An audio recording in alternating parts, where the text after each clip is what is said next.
Hello বন্ধুরা, আমি স্মৃতিরেখার লাভ comedy রেসিপিতে আপনাদেরকে স্বাগত জানাই।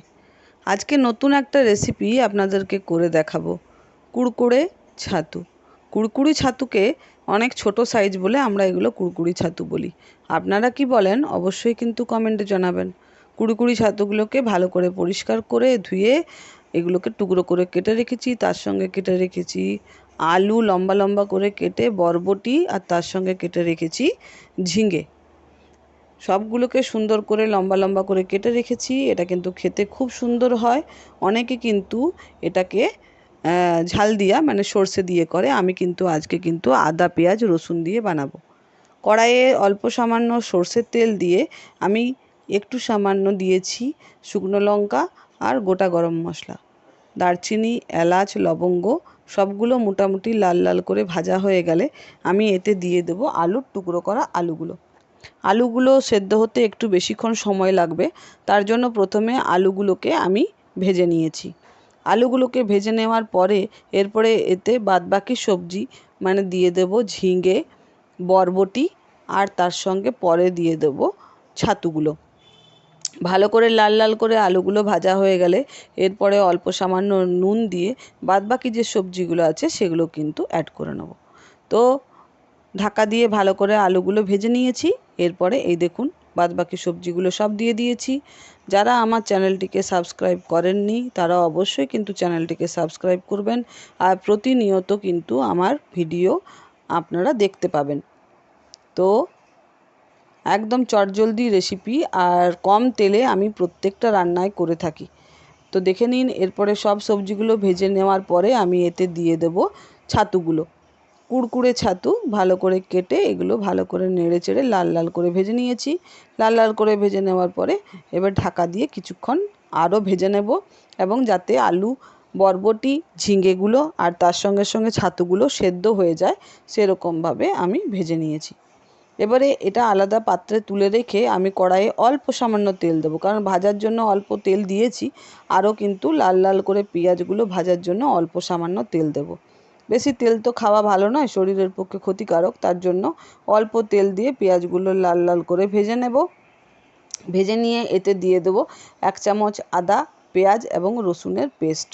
ভালো করে মাংসর মতন, যেরকম মাংসর আমি গ্রেভি বানাই সেরকমভাবে আদা পেঁয়াজের মশলাটা দিয়ে আমি কিন্তু ভালো করে এই মশলাটাকে এবারে কষিয়ে নেব।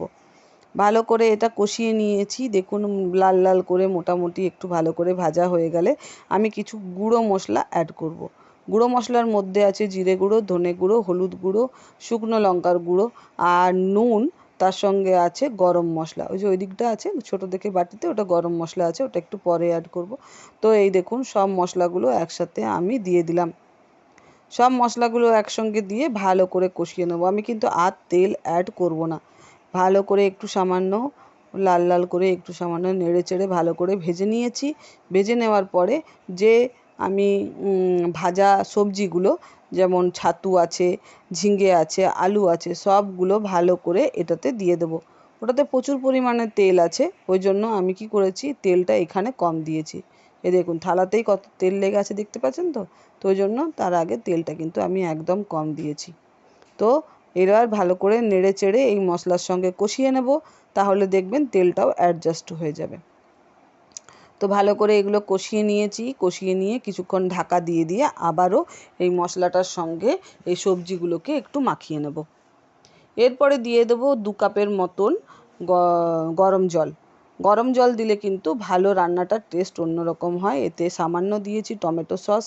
আপনারা যদি টমেটো থাকে তাহলে কিন্তু এমনি গোটা 2টো টমেটো দিতে পারেন। আমার কাছে টমেটো ছিল না, তার জন্য এই টমেটো সস দিয়েছি। টমেটো সস দিলেও কিন্তু টেস্ট অন্যরকম হয় না, ভালোই লাগে, আপনারাও দিতে পারেন। তো এরপরে ভালো করে টমেটো সস দিয়ে এই মশলাটাকে ভালো করে কষিয়ে নেব।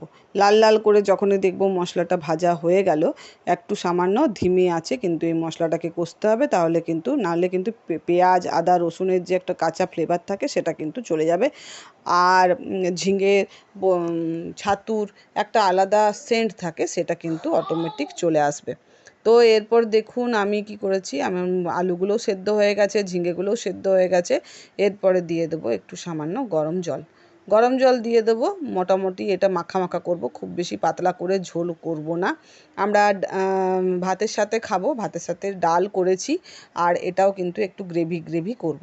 এরপরে দেখুন জল দিয়ে দিয়েছি, জল দেওয়ার পরে কিছুক্ষণ আবার ঢাকা দিয়ে দেবো। ঢাকা দিয়ে ভালো করে সেদ্ধ হয়ে গেলে একটু গায়ে লাগা লাগা জিনিসটা যাতে থাকে, তাহলে কিন্তু টেস্ট একদম অন্যরকম। তো খেতেও কিন্তু দারুণ লাগে। গরম গরম ভাতের সঙ্গে পরিবেশন করুন। তো কেমন লাগলো আমার রেসিপিটা অবশ্যই কিন্তু কমেন্টে জানাবেন। আর যদি পছন্দ হয় তাহলে কিন্তু অবশ্যই শেয়ার করে দেবেন, সাবস্ক্রাইব করে দেবেন আমার চ্যানেলটা। আমার চ্যানেলের নাম হলো স্মৃতিরেখার লাভ কমেডি রেসিপি। তো কুরকুরে ছাতুর রেসিপিটা কেমন লাগলো অবশ্যই কমেন্টে জানাবেন। গরম গরম ভাতের সঙ্গে পরিবেশন করুন, আর আপনারাও বাড়িতে ঝটপট বানিয়ে নিন। তো আশা করি আমার এই ভিডিওটা ভালো লাগলো। আজকের মতন এখানেই শেষ করছি। টাটা, ভালো থাকবেন, সুস্থ থাকবেন।